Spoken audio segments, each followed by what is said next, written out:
Burning questions. Insightful answers. Listener's choice. With Clement Manyathela. Today, we have been asked by one of you to talk about the role and effectiveness of task teams that tend to be announced to deal with crises. Our government has over the years repeatedly turned to task teams as a response to a number of challenges the country faces, particularly in the criminal justice space. So when there's public outrage over crime, for instance, or corruption, gender-based violence, political killings, or any other systematic failures within the police or prosecuting authorities, government often announces the establishment of a special task team of sorts. There's already a special task team investigating the referrals from the Matlanga Commission's interim report. There's already a task team that's looking into the water crisis in the city of Johannesburg and other parts of the country, and I can go on and on. These are structures that are usually presented as urgent, focused interventions. They're designed to cut through bureaucracy, to fast-track investigations and restore public confidence. But the key question really is, have these task teams actually delivered meaningful results? And are they strengthening these institutions that they work in? Are they even worth the cost to taxpayers? And I'd like to know what your thoughts are on 011-883-0702, on WhatsApp 072-702-1702. Dr. Jean Redpath is a senior researcher at the Dullah Omar Institute at the University of the Western Cape, who's going to guide us through this conversation. Dr. Redpath, thank you so much for making time. Good morning. Good morning to you and your listeners. So when government announces a new, let's say, criminal justice task team, what does that usually signal to you as a researcher? Well, I think we have to be very careful to distinguish between the different kinds of task teams. So there are task teams which spread over different institutions. For example, when there's a task team formed out of the National Prosecuting Authority and the police and the Hawks and so on. And then there are the internal task teams of the South African Police Service, and they are a different entity entirely, because they generally they're temporary, so they can be contrasted with the units.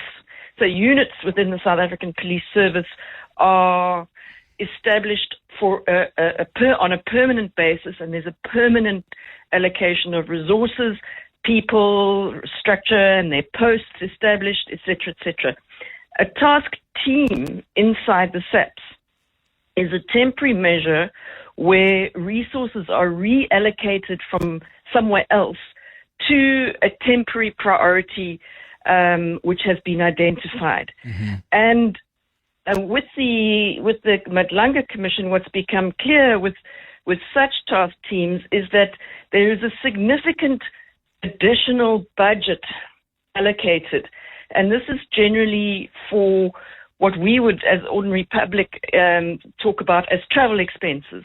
So accommodation, traveling, your stipend for food, laundry expenses, etc., etc. So it kind of envisages that people who are in one place are moved somewhere else to deal with a specific priority. So that is the internal SAPS task team, and it's not supposed to last forever. It's supposed to deal with something that goes on, and then once the immediate priority is dealt with, it's supposed to come to a stop. Now, the contrast with specialized units is that they are dealing with an ongoing problem that's always going to be there. So that's why they have permanent resources and permanent allocation to them. So what it signals to me is when there's a task team within the SAPS, it means that there's a temporary a problem that is happening that the SAPS thinks it will be able to deal with in a relatively short time if it focuses resources onto it. Yeah. So that's what it signals. So When we're talking about interagency task teams, that signals that there's some kind of problem with the cooperation between the agencies, that they are not working adequately together on the particular problem, and that there needs to be cooperation. So to make sure that I understand you, these task teams then, what are they able to achieve that existing structures supposedly cannot? And when you put together these task teams, aren't you then taking resources away from other priorities? In other words, if you're saying, oh, you captain, you detective, come from part of this task team that's looking at referrals from the Madlanga Commission's interim report. I mean, these are people who probably still had other matters on their desks. So they have to They pause those, or do they hand them over to their colleagues so that all their energy can be dedicated to this task team? Because a lot of them often have timelines. Yes, I mean, that's an extremely good question. The answer is, I think it depends. We have some very senior people that are allocated to task teams in terms of the structure that we saw in some of the documentation in the Madlanga Commission. Now, it simply cannot be that their time is permanently allocated to the particular task. So I don't believe that it is true, but with people lower down the level, they are indeed permanently allocated. Things like vehicles and that sort of thing, not permanently allocated, but allocated for the life of the task team. Things like vehicles, for example, we saw the political killings task team, some 30 vehicles were taken from police stations in KwaZulu-Natal and allocated to the political killings task team for the time of its existence. So you are absolutely correct. But the problem with task teams is it is a form of prioritization, and it's taking away from the existing structures that are out there. And it means that by design, that they will be under-resourced for the time of the existence of the task team. And that's just an inevitability, which is a contrast with a specialized unit where you have posts established and you're recognizing that this is an ongoing need that needs to exist. The difference with a specialized unit is they don't have that additional budget. So they don't get all the perks of the overtime and the accommodation, et cetera, et cetera. So that's the kind of difference. And what's really concerning when it comes to SAPs is I've looked at the annual reports. Nowhere do they discuss the task teams and how much is spent on them. It's not transparently done at all. And that is a real problem. There is a line item in the total budget of the annual reports which talks about 9 billion, which is notionally allocated to the top 8 people in the SAPs. Now, obviously, they're not all earning over R1 billion each, and I'm guessing that is where the money for these kinds of task team additional expenses comes from. But that is a significant amount of money. I mean, we could increase our detective service by a third if we could use that money to boost our detective service. And so it is a very real question that people should be asking about whether this serves us or not. So what's best to do then, in your view, is take the money that you often allocate to these task teams to boost the capacity that you already have.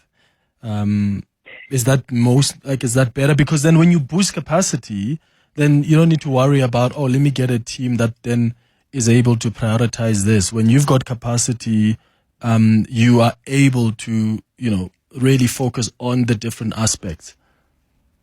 Yes, and that is the sort of the tightrope that the state has been walking, is that there's been a deterioration in performance generally of all elements of the criminal justice system. We can see it in the number of convictions coming through. Since 2005, we used to enroll about 1 million cases. Now we're looking at about 300,000 cases. So that's a huge reduction of just enrolling. And then when we look at convictions, it's also reduced from about 400,000 to under 100,000. So we've seen a general deterioration of the system. So this leads to the temptation when there is something politically important or important to the public. Okay, we must put all our resources there and deal with it, because in the ordinary course, it's not going to be dealt with. That's the problem. So there needs to be a long-term plan to strengthen the criminal justice system as a whole, and there needs to be far, far more transparency around the expenditure on these task teams. Okay. So I've always wondered, Dr. Redpath, if these task teams, like take the Madlanga Commission task team, for instance, or this task team that's investigating some of these people that were referred by the Madlanga Commission for investigation, do they actually get extra powers or some extra, I don't want to call it favor, and I'm asking it in the context of the kind of black backlog that already exists within the system. So if they're investigating and they need to send, I don't know, guns for testing, or they need to send fingerprints for testing, can they say, look, we are a task team that has got this timeline, therefore we need you to prioritize us? If there's any other detective that was waiting for their, tests on the guns they sent, put that aside. This has to be prioritized. Like, is that the kind of grace that's extended to them? So I think that depends. Everyone wants their matter to be prioritized. So they will certainly have an argument to say this must be prioritized, but it will depend on the person in charge of that particular function, whether they honor that prioritization or not. What they do get is more money. So even this task team to investigate the people who've been mentioned so far in the Madlanga Commission, even they're getting 5 million extra. Now, they're already employed by SAPS. They already have a job. They already are, that is already their job to investigate or to deal with crime. And now, I don't see what the extra 5 million is for. It's concerning the way money just gets handed out whenever a task team is created. So that in itself is a problem. Plus, having SAPS investigate itself is deeply concerning. We have IPID, the Independent Policing Investigative Directorate. They have the mandate to investigate systemic corruption. Yeah. We have the Investigating Directorate Against Corruption in the NPA. They have the mandate to investigate and prosecute matters arising out of commissions of inquiry.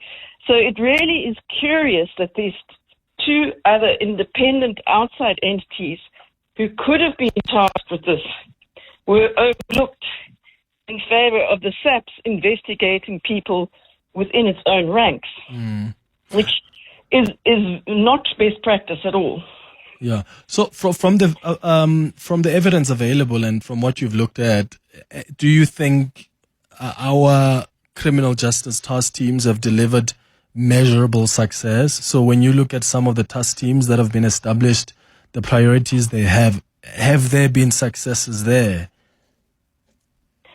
Well, I think the short answer is, in the short term, yes. But the longer they exist,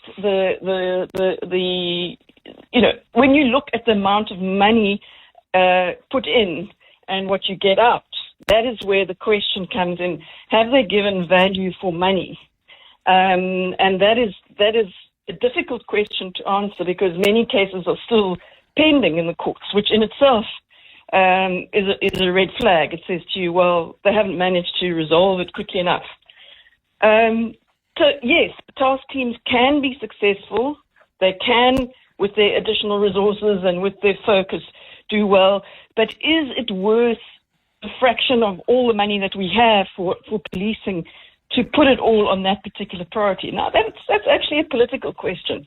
It's the politicians who have to decide, is this our priority? We have certain priorities at the moment: gender-based violence, political killings, etc., etc. These are the priorities of government. That's what they're saying. Yeah. When they have a task team, this is a priority. And we have to ask, is that an appropriate priority? Do we think that is the right priority? When, so many other well, we have so much crime in South Africa, and wouldn't we rather have our detective service functioning properly? You know, the number of detectives has dropped by a third over 10 years. So, of course, we're not receiving the service that we used to receive. And we could have a much better detective service if that money went elsewhere. And so these are the trade-offs that are being made when we have something like a task team. We're prioritizing a small number of particular offences. For example, the illicit mining task team. You can see in the provinces bordering on those areas, the courts are now being flooded with illicit mining cases.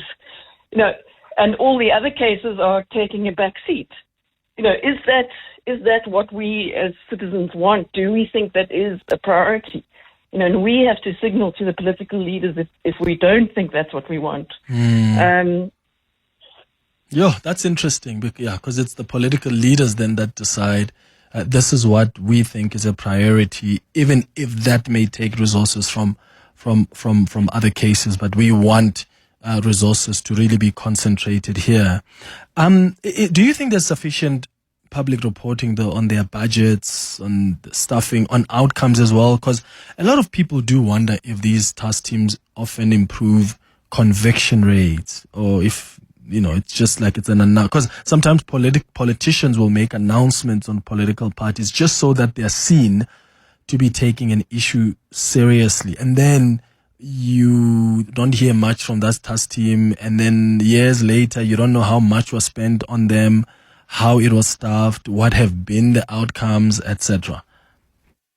You're absolutely correct. And as I said to you, one would expect to see that kind of information in the annual reports, you know, explaining what task teams were established, what expenditure was. There's nothing. There's brief mention of the provincial illicit mining task teams, but there's no indication of what additional expenditure went into that and how it went and whether they did better or worse than anybody else. There really is very, very little transparency. And if we think of the anti-corruption task team in 2010, I mean, that is an overarching inter-institutional, so with the Hawks, the NPA, et cetera, they started in 2010, and when did we have our worst corruption? During the 2010s.